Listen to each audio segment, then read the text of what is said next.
पिछला हफ्ता smartphone lovers के लिए बहुत ज्यादा एक्साइटिंग था। दो बहुत बड़े इवेंट्स हुए। एक गूगल ने जहां पर उसने अपने पिक्सल स्मार्टफोन्स एक फोन लॉन्च किया, दो और अनाउंस किए। साथ साथ सैमसंग का भी अनपैक्ड इवेंट था जहां पर गैलेक्सी नोट सीरीज के नए स्मार्टफोन्स, एक फोल्डेबल फोन, कुछ और गैजेट्स भी अनाउंस हुए। आज टेक टॉक्स में हम बात करेंगे इन्हीं दोनों प्रोडक्ट्स के बारे में, गूगल के पिक्सल फोन और सैमसंग की नोट सीरीज के बारे में। मेरे साथ है गौरव उप्रेती और अभिषेक भटनागर। आप देख रहे हैं जी बिजनेस, मैं हूं मानस तिवारी।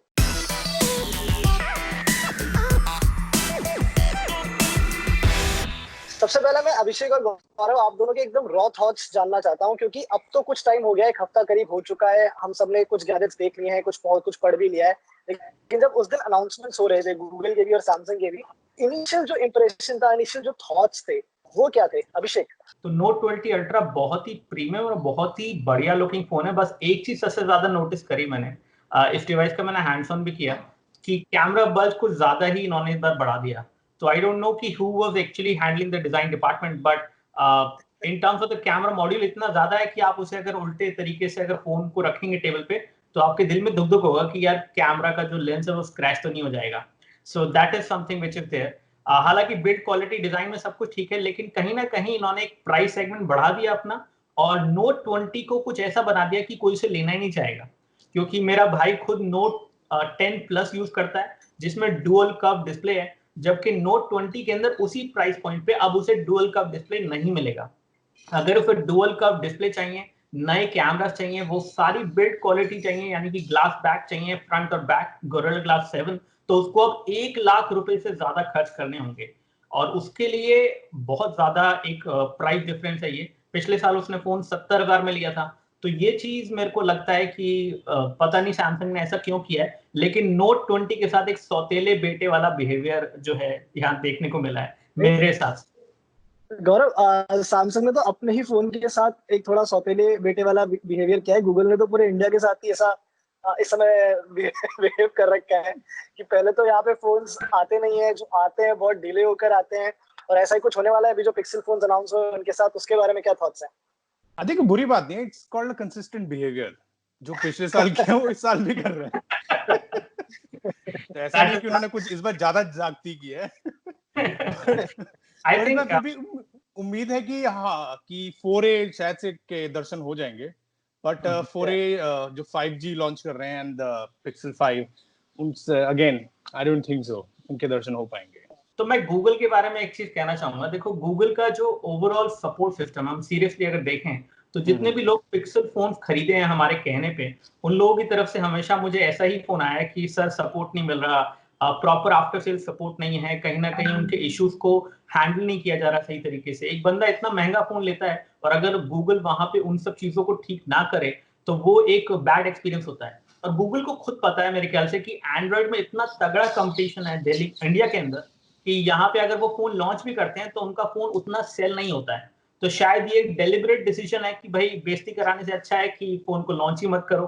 तो ऐसे में वो सस्ते वाला थोड़ा, जो भी सो कॉल्ड सस्ता तो नहीं होगा इंडिया की प्राइस के हिसाब से, जो कि मुझे लग रहा है कि 35,000 या उससे ऊपर हो सकती है, क्योंकि यहाँ पे तो वन प्लस नॉट बैठा है। तो ऐसे में देखा जाए तो पिक्सल 4A का सब लोग वेट तो करेंगे, लेकिन देखते हैं कि प्राइस क्या रहती है, वो ज्यादा मैटर करेगा मेरे ख्याल से यहाँ मार्केट में। तो पहले इसी की बात कर लेते हैं, पिक्सल 4A की। तो अभिषेक ने ऐसा बताया, तो प्राइस जो यूएस में अनाउंस हुई है गौरव, वो है करीब $350 के आसपास। लेकिन एक तो इंडिया में देखिए अभी नहीं आया है, ये तो सबसे इम्पोर्टेंट बात है कि इमीडिएट लॉन्च नहीं कर रहे हैं। लॉन्च होगा ये अक्टूबर के आसपास। तो ऑलरेडी फोन जो है 5 से 6 महीने पुराना हो चुका होगा। और इंडिया प्राइसिंग जो होगी वो $350 नहीं होगी, वो ऑफकोर्स करीब $500 के आसपास आप एक्सपेक्ट कर सकते हैं। तो 6 महीने पुराने टेक्नोलॉजी और an increased price, how do you look at it? I think 5 तो आ नहीं रहा, तो 4 ही आपको मिलेगा, जो कि मतलब हमने 4 के दर्शन किए नहीं। सो इट्स प्रीटी मच एक 4 का ही एक रूप हमें देखने को मिल रहा है। Just to give an overview, हमारे पास है 5.8 इंच का full HD display, it's an OLED display and Snapdragon 730। And interestingly जो अभी पिक्सल 5 के लीक्स आए हैं उसमें वो दिखा रहा है कि स्नैपड्रैगन 765, जो कि आई थिंक OnePlus Nord में है। सो आई नो, बड़ा मिक्स बैग है। आई थिंक पिक्सल की जब भी बात की गई है वो एक ही चीज हमेशा हाईलाइट होती है, वो camera, and people are saying it's pretty much the same camera that we had in Pixel 4। पर हमारे नया होगा क्योंकि हमने 4 तो देखा ही नहीं। अभिषेक, did you get to use the 4? Pixel 4 not yet. They are saying they should be able to share a unit by August last week, I guess, or maybe near to what September we can call, maybe first week of September. Most probably, this is what they are planning for right now, but there is no proper update. पर अभिषेक एक और चीज के बारे में जो बहुत बात हो रही है ना पिक्सल में, वो है ये पेन नहीं है, प्लास्टिक, जो प्लास्टिक बैग है उसके बारे में बहुत बात हो रही है। तो उसके बारे में क्या ओपिनियन है आपका कि मतलब प्लास्टिक ग्लास एकदम से बहुत डिस्कशंस हो रहे हैं इसके अराउंड में? सी, मैं आपको एक कड़वी सच्चाई बताता हूँ। जब हम चाइनीज फोन की बात करते हैं तो कहीं ना कहीं प्लास्टिक का बैग या glass bag can actually make and break the phone, यानी कि लोग का जो बाइंग डिसीजन है उस पर रुक जाता है। लेकिन जब हम बात करते हैं बड़ी कंपनीज की, जैसे कि सैमसंग या गूगल, तो सैमसंग जैसे नोट 20 अल्ट्रा में इन्होंने ग्लास बैग दिया, लेकिन नोट 20 में प्लास्टिक बैग दे दिया। ऐसे ही गूगल ने भी उसके पीछे प्लास्टिक बैग दे दिया, क्योंकि ये बड़े ब्रांड्स हैं तो कहीं ना कहीं they can get away with it, ऐसा देखा गया है। मतलब जो फील होता है, क्योंकि ऑडियंस की तरफ से इन ब्रांड्स का परसेप्शन, जो ब्रांड वैल्यू है वो इतना ज्यादा है कि वो इन सब चीजों को फॉरगिव करके भी ये फोन ले लेते हैं, क्योंकि उनको लगता है कि यहाँ पे सॉफ्टवेयर एक्सपीरियंस अच्छा है, कैमरा के रिजल्ट बेहतर हैं, और ये बड़ी कंपनी है तो ज्यादा अपडेट्स देंगे, इनका आफ्टर सेल सपोर्ट बेहतर होगा। तो उन सब उम्मीदों पे लोग जो है कहीं ना कहीं इनको ज्यादा तवज्जो देके इन सब चीजों को इग्नोर करके आगे बढ़ जाते हैं। हालांकि पॉइंट आपकी बात में है कि जब चाइनीज कंपनी ऐसा करती है तो सब लोग हल्ला मचा देते हैं, लेकिन जब गूगल सैमसंग प्लास्टिक बैग देते हैं अपने फोन में, तब सब लोग आराम से उस चीज को एक्सेप्ट कर लेते हैं। पहली बार ऐसा हुआ है कि मैंने देखा है थोड़ा सा हल्ला अब की बार गूगल और सैमसंग के लिए भी हुआ है। यूजुअली निकल जाते हैं, लेकिन अब की बार थोड़ा सा लोगों ने ऑब्जेक्ट करा है।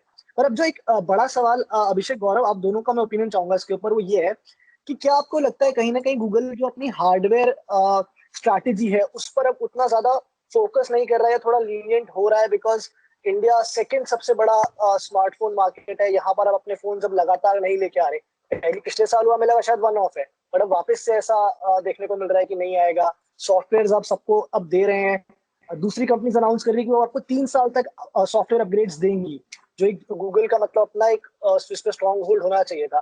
तो क्या आपको लगता है कि थोड़ा सा जो है हार्डवेयर स्ट्रैटेजी थोड़ा रिलैक्स कर रहा है गूगल? देखो, मेरे हिसाब से मैं इतना कहना चाहूंगा कि जहां तक बात रही गूगल की, तो स्मार्टफोन मार्केट में अभी वो स्ट्रांग नहीं है, वो अपने सर्विसेज मार्केट में स्ट्रांग है, अपनी सर्विस इंडस्ट्री में पूरी तरह से स्ट्रांग है, डेटा कलेक्शन में बहुत स्ट्रांग है, सारा डेटा उनको पता है, तो उनको एक्चुअली में सब पता है मार्केट के बारे में, और आई एम श्योर कि उन्होंने इनफ रिसर्च भी कर रखी है। लेकिन कहीं ना कहीं ये कह सकते हैं कि उनकी जो अप्रोच है वो शायद पहले यूएस मार्केट पहले है और उसके बाद इंडिया मार्केट है। यूएस उनकी होम कंट्री भी है, तो वहां पे अगर आप Pixel 4a, Pixel 5 and Pixel 4a 5G version, इन तीनों को देखेंगे तो तीनों के तीनों आपको यूएस में मिलेंगे। तो उनके लिए पहले वो मार्केट ज्यादा रेलेवेंट है, ताकि वो अपने होम मार्केट में एक तरह से स्ट्रॉन्ग कंपटीटर या फिर रिप्लेसमेंट प्रोवाइड कर दें आईफोन एसई के लिए, आईफोन 11 के लिए, 11 प्रो के लिए, और उसके बाद जो है वो इंडिया में आएंगे।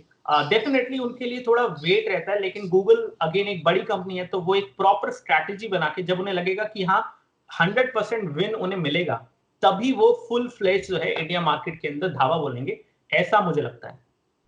बिल्कुल, I totally agree. And Google के साथ बड़ा ये मतलब इंटरेस्टिंग रहा है कि they have all the data in the world, कि मतलब दैट कैन पिन पॉइंट कि कस्टमर को ये फोन चाहिए, ये फीचर चाहिए, and still obviously they were late to the party. And I think they were going good धीरे धीरे, बिकॉज जब आप लेट एंटर करते हैं तो आपको अपना एक सेगमेंट डिफाइन करके आना पड़ता है कि ये हमारा सेगमेंट है, ये हमारे फीचर्स, ये हमें लोगों से अलग करता है, दैट्स आवर सेलिंग पॉइंट। तो I think Pixel was doing well. I think 4 disaster हो गया बिकॉज लाइक यूएस फोकस्ड है, वहां का वो 5G तक पहुंच चुके थे, हमें थोड़ा समय लगेगा। और and I think last time with 4 also there were some spectrum issues, और इस बार भी 4A आ सकता है, लेकिन अगेन 5G हमें दूर दूर तक अभी नजर नहीं आ रहा है इंडिया में। So again that is a strategy थोड़ा उनको बैकफायर कर रही है। बट हाँ, ये इंटरेस्टिंग रहेगा कि जस्ट आप एक लॉन्च कर दिया आपने 4A, वेयर पीपल नो कि यार, और एक साइकोलॉजिकल भी होता है कि अगर 5 है तो मैं 4 क्यों ले रहा हूँ, तो हाँ, it would be interesting to see how it really plays down with the consumers. बिल्कुल। और अब आते हैं दूसरे प्रोडक्ट की तरफ।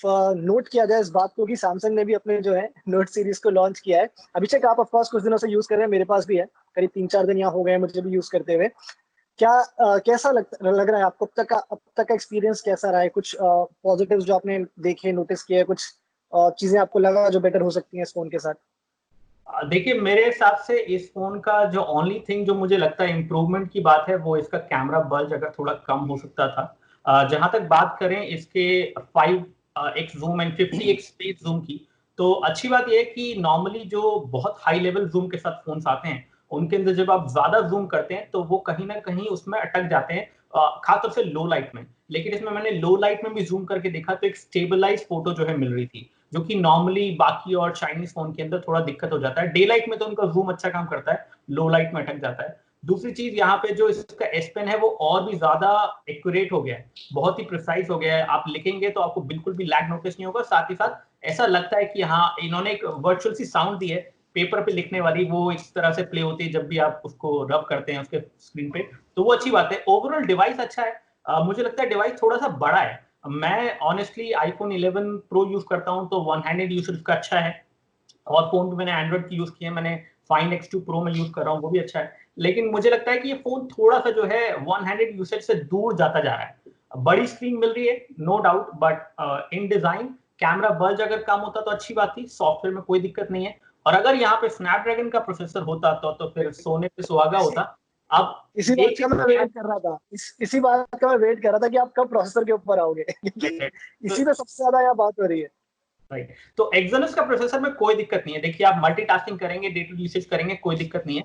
लेकिन जब फोन हैवी यूसेज की तरफ जाता है, अब आपने इस फोन के अंदर 8K वीडियो रिकॉर्डिंग दिया है। अब आप सोचिए, अगर आप 8K वीडियो रिकॉर्डिंग भी ना करें, फुल एचडी वीडियो रिकॉर्डिंग करें, तो आप सिर्फ 15 मिनट की रिकॉर्डिंग करिए और आपको फोन के अंदर असलियत पता चल जाएगी कि एक्चुअली फोन कितना ज्यादा हीटअप हो रहा है। तो वो बैलेंस बनाना जरूरी है। 8K 4K फीचर देना अच्छी बात है, लेकिन अगर आप कैमरा इंटरफेस थोड़ा बहुत यूज करें और फोन ज्यादा हीटअप होने लगे, तो आपको लगेगा कि यार ये कुछ गड़बड़ लग रहा है। तो आई थिंक ऑप्टिमाइजेशन की थोड़ी वहां पे कमी रह गई है, ऐसा मुझे लगता है इनिशियल एक्सप्रेशन। बाकी फुल रिव्यू के अंदर शायद मैं बेहतर बता पाऊंगा। इनफैक्ट ये चीज मुझे S20 अल्ट्रा के साथ भी थोड़ी सी फील हुई थी कि जैसे ही आपको 100x स्पेस जूम पे जाते थे तो फोन अपने आप थोड़ा सा जो है हीटअप होने लग जाता था। गौरव, आप कैसे हम्म। देखते हैं कि नोट 20 अल्ट्रा को तो देखिए एकदम सारे के सारे फ्लैगशिप फीचर्स दे दिए हैं, बट जो नोट 20 है उसमें काफी चीजें ट्रिम डाउन कर दी, ऐसा अभिषेक ने मेंशन भी करा। क्या ये एक राइट स्ट्रैटेजी है? बिकॉज वो फोन भी अगेन 78,000 का है, सस्ता नहीं है। तो एक तो जो था कि आपका जो अल्ट्रा डिवाइस है वो उसके सामने अपने आप बहुत बेटर लगने लग जाता है, बट क्या राइट स्ट्रैटेजी है इस तरह की सैमसंग की आई तरफ थिंक से? राइट स्ट्रेटजी तभी होगी जब नोट 10 10 प्लस को डिसकंटिन्यू कर दिया जाए। That is the only way they can sell this. और नोट 20 अल्ट्रा में देख रहा था, आई थिंक इसकी टैगलाइन वो नहीं चाहिए कि बड़ा होके टैब बनूंगा, because it's almost there. Yeah, हो गया exactly. इसका साइज। A 6 point, see, it has reached 6.9 inch, and या 6.9 इंच के जितने भी टैबलेट्स हैं उनमें बहुत मोटे मोटे बड़े बड़े बेजल मिलते हैं। So this is the exactly. only tablet or the tablet which has the least bezel expected from this much of display size. और इनफैक्ट अभिषेक, तुमको याद भी होना चाहिए जब वो बीच में हमें एक जो वो टैबलेट्स का ट्रेंड चला था, with all the companies launching there small tablet, तो वो यही साइज था यार। बट ऑब्वियसली उनके बेजल्स थोड़े बड़े होते थे, हमें लगता था थोड़ा बड़ा है, पर डिस्प्ले इतना ही था। डिस्प्ले इतना था। बट आप दोनों ने शुरुआत से देखा है नोट सीरीज को इवॉल्व होते हुए। जब शुरू में आई थी तब भी हल्ला था कि यार ये तो बड़ा, इतना बड़ा फोन निकाल दिया, काफी ज्यादा लोगों ने इसको राइट ऑफ कर दिया था। क्या लग रहा है आप सही डायरेक्शन में जा रहे हैं कि अब ये 10 साल हो गए हैं, 11वां नोट फोन है ये? क्या सैमसंग सही डायरेक्शन में जा रहा है इसके साथ? मैं यहाँ पे कहना चाहूंगा कि नोट सीरीज का फोन डेफिनेटली बेहतर हो रहा है फीचर्स के मामले में।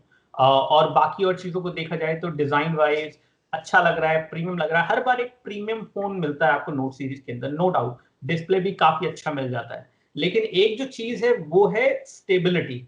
और स्टेबिलिटी आती है जब आप डे टू डे यूसेज में फोन को यूज करते हैं, तो कहीं ना कहीं आपको ऐसा लगना चाहिए कि this phone can actually last for the next 2 to 3 years।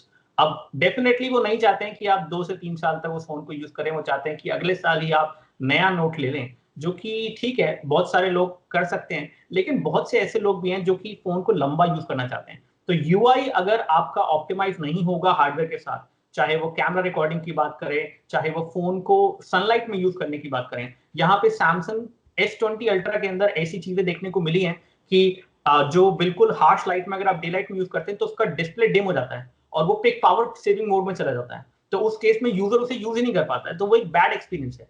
I think software और हार्डवेयर के अंदर ऑप्टिमाइजेशन की जरूरत है ताकि फोन का एक्सपीरियंस डे 1 एंड डे 36 या डे 60 और 90 सेम रहे। बट आई बिलीव एक अपडेट भी आई है इसमें, is it correct? Like a big update, उसकी भी काफी चर्चा चल रही है, करीबन 500 या 600 MB की है। On this one I haven't received, but I have heard कि अपडेट आ रहा है, तो I've been मेरे पास waiting। भी अभी तक मेरे पास भी नहीं आया है इस पे तो अपडेट। एक और चीज अभिषेक जो मैंने नोटिस करी गौरव, वो ये था कि देखिए सैमसंग ने इसमें प्रॉमिस ये करता है कि आपको 4K डिस्प्ले है, मतलब 1440p आपको मिल रहा है, and at the same time आपको 120 हर्ट्ज का जो है रिफ्रेश रेट भी मिल रहा है, बट आप दोनों को साथ में यूज नहीं कर सकते। और ये चीज हमने S20 सीरीज में भी देखी थी, यहाँ पर भी देखी है। अब जब मेरा मतलब पॉइंट ये है कि मैं 1 लाख रुपए दे के फोन ले रहा हूँ, तो मुझे एक भी चीज पे कॉम्प्रोमाइज क्यों करना पड़ेगा? ये हमारे जो श्री MKBHD हैं, उन्होंने भी ये पॉइंट हाईलाइट किया था कि भाई जब हम इतने पैसे दे रहे हैं सैमसंग आपको, तो आप मुझे अलाउ करने दो। हो सकता है कि मेरे फोन की बैटरी लेवल कम हो जाए, लेकिन अगर मुझे QHD रेजोल्यूशन भी चाहिए और 120 हर्ट्ज भी चाहिए, that should be allowed, that should not be restricted. और एक सॉफ्टवेयर अपडेट के थ्रू वो फीचर को अनेबल किया जा सकता है मेरे हिसाब से। And you can always issue a warning कि this will actually affect your battery life. अगर कंज्यूमर ने पैसे दिए तो उसको सारे फीचर्स का इस्तेमाल मिला जाए, ऐसा नहीं होना चाहिए ये लॉक लगा दीजिए हमने, अब आप थोड़े और पैसे दोगे तो हम ये लॉक खोलेंगे। ऐसा नहीं होना चाहिए। Exactly. ऐसा हो और नहीं रहा ये है, लेकिन फील वैसा आता है। मुझे ये सुनने में भी आता है कि ऐसा एक सॉफ्टवेयर अपडेट आ जाएगा S20 के टाइम पे, बट अभी तक तो हाँ, देखिए जब भी आई अगस्त आ थिंक हम गया। उनके साथ डिस्कस कर रहे थे, दैट वाज ऑलवेज देयर कि हाँ अभी हम लोग देख रहे हैं, and if need be will we can always fix this when और अपडेट। वो अभी तक आया नहीं है यहाँ पे गौरव। लेकिन क्या ये आप देखते हैं कि और भी कंपनीज इसी तरह की स्ट्रैटेजी को यूज करेंगे कि जो आपका स्टैंडर्ड मॉडल है उसको थोड़ा सा ट्रिम डाउन कर दो और अल्ट्रा मैक्स इस तरह के मॉडल्स निकालो? ऑलरेडी हो रहा है, ताकि उससे प्राइम इस तरह के मॉडल्स निकालो, ताकि एक साइकोलॉजी के साथ कस्टमर से खेला जाए कि यहाँ कुछ एक्स्ट्रा मिल रहा है। अभी बिल्कुल, हम लोग जैसे नोट सीरीज की बात करें तो नोट सीरीज एक अपने में एक अलग ही सेगमेंट है, उसका एक अलग ही ऑडियंस है जो कि एस पेन का दीवाना है और सैमसंग का बेस्ट प्रोडक्ट आता है, because of course S series तो है ही, राइट, और यही डिफरेंशिएटर है। और हम हर साल फिर यही सोचते हैं कि यार कि नया क्या होगा, मतलब पेन तो आ गई है, आगे से भी पेन होगी, पीछे ही पेन होगी, मतलब होगा क्या? एंड एवरीथिंग आपको अंडरस्टैंड करना पड़ेगा। सारी चीजें स्टार्ट होती है जब क्वालकॉम अनाउंस करता है कि मेरा नया चिपसेट ही आने वाला है। तो काफी हद तक एक चिपसेट आपकी कैपेबिलिटीज को आपको एक प्लेग्राउंड देता है कि भैया आप इतना खेल सकते हैं। यहाँ पे तो राइट, वो भी नहीं दिया, कॉलकॉम तो आया ही नहीं ना यहाँ पे। हाँ खैर हमारे लिए एक्सिनोस क्योंकि वो सस्ता वो हो गया ना, जब आप क्रोमा सेंटर में जाते हैं वो दिखाते हैं क्रोमा का फ्रिज है, सर ये वोल्टास ही है। एग्जैक्टली, बस हमने वो क्रोमा का जो है लेबल बस लगाया, हमारी ब्रांडिंग इसलिए सस्ता हो गया थोड़ा। वो कॉस्टिंग सेव किया हमने। सो आई थिंक सैमसंग यहाँ पे ऐसा कर ही रहा है, and this is not the first phone on which this is happening. But बात यह है कि बुरा तब लगता है जब बिल्कुल हाई एंड फ्लैगशिप फोन, जिसके लिए आप 1,04,000 रुपए दे रहे हैं, तब भी अगर आपको वो प्रोसेसर और वो परफॉर्मेंस ना मिले, एंड कंज्यूमर शायद इस बात के लिए कंप्लेन भी नहीं करेगा, लेकिन हम लोगों का करना बनता है ताकि लोगों को बेहतर चीजें मिले। और एक चीज आपने जैसे कही कि ये लोग प्रो मैक्स वर्जन निकालते हैं, उसके नीचे वाले वर्जन को थोड़ा डाउनग्रेड कर देते हैं, तो होता है ना जैसे बड़े मियाँ छोटे मियाँ होते हैं, तो छोटे मियाँ तभी लगेंगे ना जब वो छोटे होंगे, नाटे होंगे। तो इसीलिए शायद ऐसा किया जाता है आई गेस, ताकि बड़े मियाँ की वैल्यू बढ़ जाए। बिल्कुल। अच्छा, एक और चीज अभिषेक जो मैंने नोटिस करी थोड़ा सा, मतलब ये मेरा ऑब्जर्वेशन है, मेरा ओपिनियन है कि इस बार की जो अनपैक्ड इवेंट में एक बहुत बड़ा हाईलाइट था सैमसंग गैलेक्सी Z Fold 2, मतलब सब कुछ लगा दिया, M और A रह गया, कहीं पे वो भी फिट कर सकते थे, बट वो बहुत बड़ा हाईलाइट था। सो क्या आपको ये भी लगता है कि सैमसंग का जो फोकस धीरे धीरे अब फोल्डेबल और फ्लिप फोन्स के ऊपर आ रहा है? क्योंकि 10 साल 11 साल से एक सीरीज आपकी थी, नोट सीरीज थी मार्केट में, उसने बहुत रूल करा, बहुत अच्छा परफॉर्म करा, बट मे बी अब वो सोच रहे हैं कि हाँ यार, क्योंकि हर एक टाइम आता है, उसके बाद आपको अपना लाइनअप को थोड़ा सा रिफ्रेश करना पड़ता है, अपनी प्रायोरिटीज चेंज करनी पड़ती हैं। क्या आपको लगता है कि आने वाले 2-3 साल में हम देखेंगे कि बहुत ज्यादा फोकस जो है वो फोल्डेबल और फ्लिप फोन्स के ऊपर रहने वाला है सैमसंग का? मुझे लगता है कि वो एक नई कैटेगरी है जहां पे इन्होंने अब कदम रख दिया है, और लोगों से और कंपनी से थोड़ा सा ये आगे हैं in terms of making the product more stable and more reliable for long term usage. जैसे हमने पहला फोल्ड वर्जन देखा जो कि इतना अच्छा नहीं चला, फिर उसके बाद हमने Z Fold देखा जो कि बेहतर फोन है in terms of overall design. अब Z Fold 2 आ चुका है। अब Z Fold 2 का अगर आप देखेंगे तो they are learning from their mistakes and they are making these products even better and more reliable for long term usage. अब फ्लेक्सिबल डिस्प्ले वाले फोन के ऊपर पहले ही लोगों का एक सवाल आ जाता है कि भाई ये कितने दिन चलेगा, कब टूट जाएगा, इतना महंगा फोन है, ये सब वगैरह। लेकिन जो लोग अफोर्ड कर सकते हैं, they would like to own that flaunt value, और वो फ्लॉन्ट वैल्यू के साथ एक रिलायबिलिटी भी एक्सपेक्ट करते हैं। हर कोई, मतलब इंडिया में यही है कि प्राइस के साथ साथ थोड़ा बहुत तो उसके अंदर एक फीचर आ जाए और ब्रांड वैल्यू मिले, तो सैमसंग वो सब चीजें ऑफर करता है। तो फ्यूचर में तो मेरे ख्याल से वो लोग उस पर ज्यादा फोकस करेंगे और प्रोडक्ट्स लेके आएंगे, और आई थिंक ऑलरेडी काम उन्होंने बाकी लोगों से जल्दी स्टार्ट कर दिया है, और उनके प्रोडक्ट्स को एक्सेप्टेंस भी आसानी से मिल जाती है। सबसे बड़ी बात, एक नया तरह का प्रोडक्ट, इनोवेशन टेक्नोलॉजी वाला, उसको एक्सेप्टेंस मिलना सैमसंग और एप्पल के लिए is far more easier compare to any other Chinese brand. बिल्कुल, वहां पे तो मीट एंड पे ही हल्ला हो जाता है कि यार ये क्या, इतना महंगा फोन आपने लॉन्च कर अगर दिया। आप एल्फा की बात सोचें तो alpha is so wow, okay, alpha, Mi Mix Alpha is so wow, but do you see any acceptance from the people who are ready to buy that phone for 2 lakh rupees? I think no. Exactly. तो गौरव, आपको क्या लगता है कि अगले 1-2 साल में क्या हम सैमसंग से यही एक्सपेक्ट करें कि भाई फोल्डेबल और फ्लिप फोन्स पे ज्यादा फोकस रहने वाला है? आई थिंक बिल्कुल मानस, और स्पेशली ये जो समय चल रहा है कोरोना की वजह से, आई थिंक ये भी एक वो समय है कि जो कंपनी ने अपने 1-2 सालों प्लान करके चलते हैं in terms of the portfolio. तो इनफैक्ट इस साल जो फोन लॉन्च होने थे, जो उनको सेल्स मिलनी थी, वो मिलेंगी नहीं। सो of course it doesn't make sense कि वो नए अपने नेक्स्ट फेज में पहुंच जाएं। And I think flip phone को पीपल वर स्टिल एडमायरिंग कि हाँ क्या है, हम लोग खुद भी एक्सप्लोर कर रहे थे कि क्या पॉसिबिलिटीज की हो सकती है। सो ऑफ कोर्स मैं तो यही एक्सपेक्ट कर रहा हूँ कि Samsung will stay with this product. In fact इतना ज्यादा भी उसमें इनोवेशन नहीं लाएगा, थोड़ा अपना कदम पीछे जरूर रखेंगे, बिकॉज जो नए चेंजेस और जो फीचर्स वो एक्सपेक्ट कर रहे थे कि पब्लिक यूज करेगी, उनको फीडबैक देगी, वो उनको मिल नहीं पाएगा। तो अब क्लोजिंग रिमार्क्स लेते हैं आप दोनों की तरफ से। अभिषेक, गूगल ने अपने अनाउंसमेंट्स करे, सैमसंग ने अपने अनाउंसमेंट्स करे, जो इनकी प्राइसिंग है, यूएस इंडिया स्ट्रैटेजी है, कैसे देखते हैं? According to you, who did it better? Samsung अपने M सीरीज के अंदर काफी नए प्रोडक्ट्स लेके आ रहा है, और अलग अलग तरीके से जो उस एंड पे कंज्यूमर है उनका मार्केट को विन करने के लिए, उनकी एक्सपेक्टेशन को विन करने के लिए they are launching multiple devices. जहां तक फोल्डेबल फोन्स की बात है तो वहां पे फिलहाल उनको कोई कंपटीशन है ही नहीं, तो at the end of the day they don't need to think about it right now. तो whatever they are bringing, चाहे वो कॉस्टली हो चाहे वो प्रीमियम हो, people will have that option only. And कोई भी नया प्रोडक्ट अभी चाइनीज की तरफ से तो आ ही नहीं रहा है, तो वो एक अच्छी बात है। जहां तक बात रहे गूगल की, तो गूगल अपनी स्लो स्पीड से चल रहा है, बट आई थिंक यही उनके लिए हमेशा फायदेमंद रहता है, that if they are slow they can plan better and they can launch it better and they can sustain it better. तो आई थिंक वो इंडिया के लिए भी सही है कि अगर पिक्सल 4a इंडिया में हिट होता है 4G वर्जन, तो फिर गूगल को कॉन्फिडेंस आएगा कि हाँ भी पिक्सल 5 भी लाना चाहिए और पिक्सल 4a का 5G वर्जन भी लाना चाहिए। लेकिन आई थिंक बहुत क्रूशियल है पिक्सल 4a का लॉन्च और उसकी एक्सेप्टेंस, कितने लोग एक्चुअली में नॉर्ड को छोड़ के पिक्सल 4a सिलेक्ट करते हैं, ये बहुत रेलेवेंट रहेगा गूगल के लिए, and I think they are planning well for that. तो let's give them some time, वो थोड़ा स्लो चलते हैं इन सब चीजों में।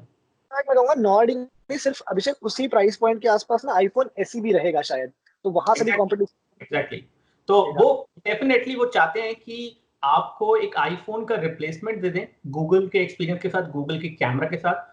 साथ ही साथ नॉर्ड उनको थोड़ा थोड़ा टच करेगा कहीं ना कहीं, क्योंकि नॉर्ड के अंदर वो एक्सपीरियंस आपको मिल जाता है। लेकिन एक चीज वो जानते हैं कि गूगल कैमरा बाय डिफॉल्ट किसी भी फोन में आता नहीं है, वो अलग से जुगाड़ करके डालना पड़ता है। That strategy of their is actually working very well for them. आज के टाइम पे अगर गूगल कैमरा एंड्रॉइड के प्ले स्टोर में आ जाए तो पिक्सल फोन्स की लिटरली कोई औकात नहीं रह जाएगी, मैं बता रहा हूँ आपको। बिल्कुल। गौरव, आईफोन की बात हो गई तो अब आपके पास आ जाता हूँ मैं, और कैसे दोनों की स्ट्रैटेजीज को, गूगल और सैमसंग जो अनाउंसमेंट्स हुए? आई थिंक बिल्कुल इस टाइम पे बिल्कुल ओपन बैटलफील्ड है यार। और जैसे कि हम एक सेगमेंट की बात कर रहे हैं, हमारे पास वन प्लस है, वहाँ आईफोन ने अपने एससी को टारगेट कर दिया है, और 4A भी आएगा, वो ही उसी सेगमेंट में आएगा। So things are getting interesting, and I think Google का देखना पड़ेगा, बिकॉज हम लोग, आई एम श्योर जब गूगल 4A लॉन्च होगा तो हम सब लोग यही लिखेंगे कि Google makes a comeback.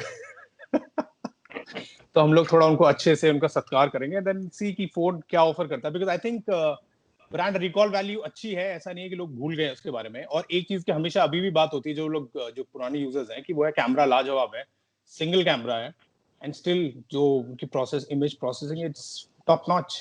So interesting रहेगा। जो मुझे अच्छा लगा वो ये था कि सैमसंग के साथ एटलीस्ट उन्होंने वेडनेसडे रात को अपने अनाउंसमेंट्स किए, फोन लॉन्च किए, थर्सडे शाम तक मेरे पास वो फोन आ गया था, अभिषेक आपके पास भी शायद आ ही गया होगा।